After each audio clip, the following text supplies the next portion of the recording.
தமிழகத்திலே இல்லாத பிரச்சனைய கற்பனையா மக்கள் மத்தியிலே கிளப்பி விட்டு தமிழகத்தில் ஒரு கொந்தளிப்பை எப்பொழுதும் வைத்திருக்க வேண்டும் என்று மாண்புமிகு முதல்வர் ஸ்டாலின் நினைப்பது வன்மையாக கண்டிக்கத்தக்கது.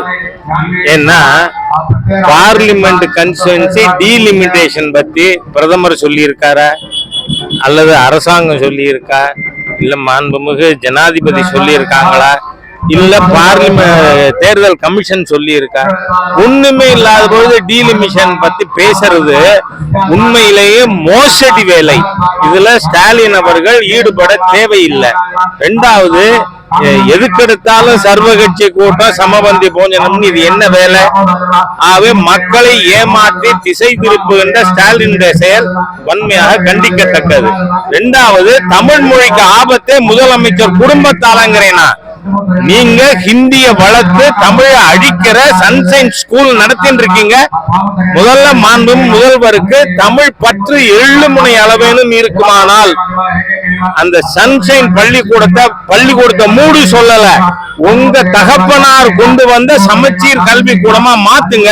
இல்லைன்னா ஸ்டாலின் அவர்களுக்கு அவர் குடும்பத்திற்கு தமிழை அழிப்பதுதான் நோக்கம், தமிழ் பற்று கிடையாது என்று நான் குற்றம் சாட்டுகிறேன். சீமான் இப்ப தமிழக அந்த இவரை கைது பண்ணாங்கல்ல, சீமானோட பாதுகாவலர் அவங்களுடைய இதெல்லாம், அது எப்படி அந்த நடவடிக்கை? காவல் ஆய்வாளரின் செயல் வன்மையாக கண்டிக்கத்தக்கது. நீங்க நோட்டீஸ சர்வ் பண்றதுன்னா என்ன? வீட்டுல ஒட்டிட்டு போனாலும் முடிஞ்சு போச்சு, ஒட்டிட்டு போக வேண்டியதானே, அதுக்கப்புறம் வீட்டுக்குள்ள எதுக்கு போறீங்க? ஆகவே இந்த அரசாங்கம் ஏன்னா ஈவே ராமசாமி நாயக்கரை சரியான முறையில சீமான் அவர்கள் விமர்சித்து வர்றதுனால ஈவே ராமசாமியின் கைக்கூலிகள் இந்த மாதிரி மோசமான நடவடிக்கைகளில் ஈடுபட்டு கொண்டிருக்காங்க. இது வன்மையாக கண்டிக்கத்தக்க நடவடிக்கை.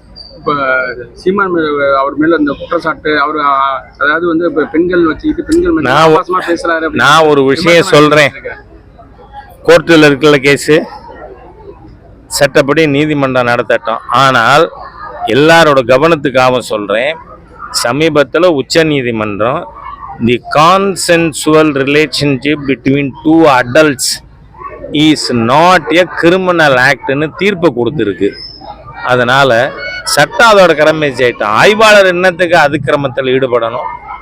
ஆகவே இந்த அரசாங்கம் அவங்களால தாங்க முடியல, ஈவே ராமசாமி நாயக்கரோட பொய் உருவத்தை கொஞ்சம் கொஞ்சமா சிதைத்து கொண்டு இருக்கிறார் சீமான். அதனால நீங்க அனாவசியமா அவரை இந்த மாதிரியா கொடுமைப்படுத்துறீங்க, இது தப்பு.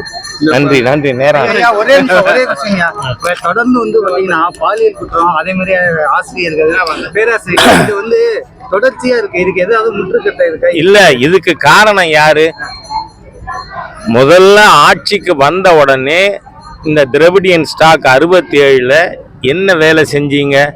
எல்லா பள்ளிக்கூடத்திலையும் நீதி போதனை வகுப்பை கேன்சல் பண்ணீங்க, அறம் செய்ய விரும்புங்கிறத எடுத்தீங்க, அன்னையும் பிதாவும் முன்னறி தெய்வம்ங்கிறத எடுத்தீங்க. ஆகவே தீய சக்திகள் ஆட்சிக்கு வந்த காரணத்தால் 67ல இருந்து சோஷியல் நன்னடத்தை கெட்டு போச்சு, வீணா போச்சு. திராவிடியன் ஸ்டாக்க தமிழ்நாட்டில இருந்து அடித்து விரட்டாமல் இந்த பள்ளிக்கூடத்தில் நடக்கிற பாலியல் வன்முறையை நிறுத்த முடியாது.